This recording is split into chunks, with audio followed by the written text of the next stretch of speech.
Good morning, everyone. Thank you for devoting your Saturday to the Migrant Leaders Conference. As Margaret very elegantly introduced me, my name is Elham Fardod, and I will be taking you through a really exciting agenda today. Really, what we're going to do today is essentially about us hearing your thoughts and your feedback, and also connecting you with some of the friends and colleagues that I have brought from my 20 years career. I have my good friend Frank Omar, who's a senior director in SAP. I've got Lebusi from Accenture. I've got friends and colleagues from Deloitte, EY, and Sony. So this is a fabulous opportunity for you all to meet these people one-to-one and hopefully see them as role model. One of the biggest challenges I find working in a big firm, what I hear from young people who join us and who are relatively representative of society at that point, but they keep telling us that they don't resemble the leadership. The leadership in these big organizations are still very different to the young migrants who make it to these big firms and organizations. So today I've brought you some successful leaders from these organizations who do resemble us. And I'd like you to take this great opportunity. So what I'm going to be telling you about today is the Migrant Leaders Framework. And I'll tell you a little bit about later how I came up with this. But the Migrant Leadership Framework is going to be the framework that everything the Migrant Leaders Development Program does will be underpinned by. So this will include one-to-one mentoring, interactive online modules, so that across the country, young migrants can use our online modules and learning. One-to-one mentors for those who get onto the program. There will be some criteria. And also connections and experiences which are relevant and quality. Because when I look at, for example, the EY white paper, EY Foundation, they issued a white paper recently on the value of work experience for young people. The constant feedback was, well, from the young people, well, the experience wasn't very relevant to what I want to do. And it wasn't very high quality. All I did was photocopying. Or at best, I work shadowed someone. But it wasn't really the quality work experience I was after. So with Migrant Leaders Program, we're going to address those things. After we talk about the framework, and I tell you a little bit about how I came up with it, I will introduce you to my very good friend, Mary. Now, Mary Keatley and I met a few years ago at EY, actually. She was presenting to some 300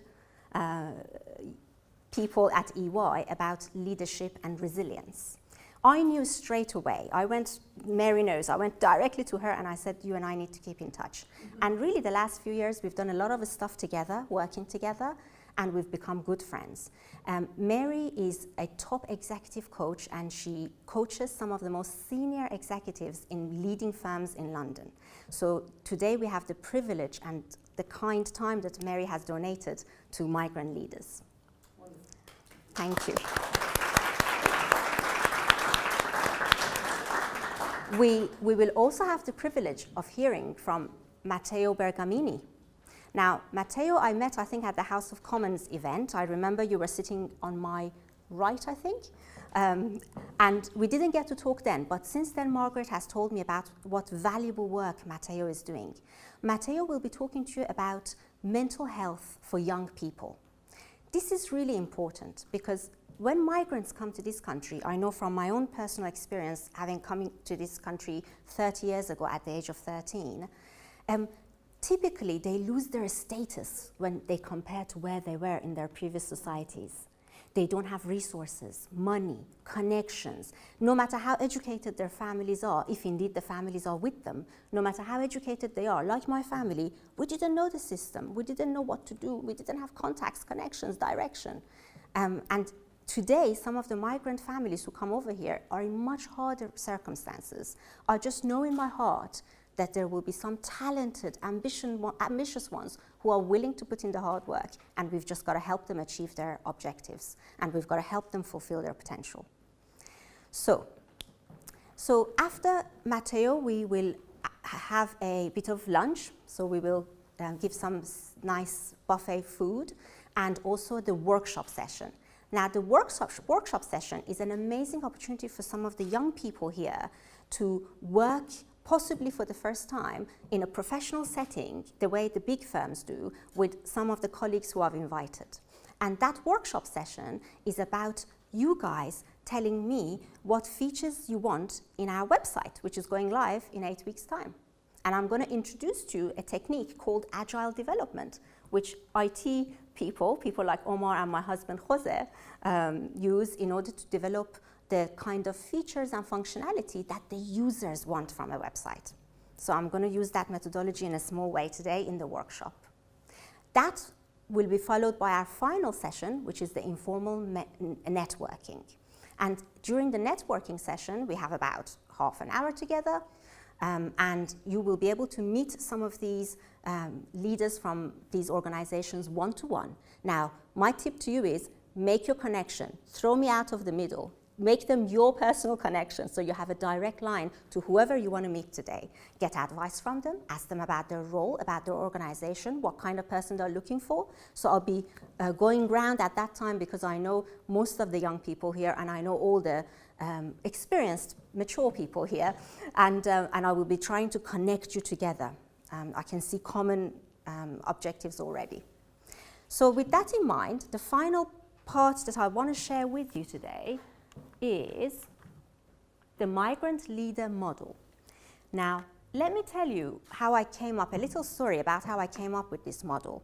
For young migrants to really succeed and overcome the unique challenges that they face, they need a unique combination of skills, capabilities, and values, and in rather unusual magnitudes of those capabilities, which I'll tell you a little bit about here.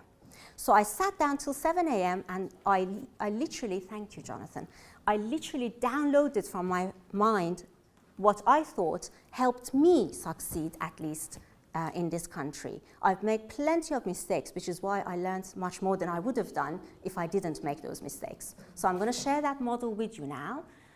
So the migrant leader must have a burning ambition to succeed, a burning ambition to prove themselves in this country.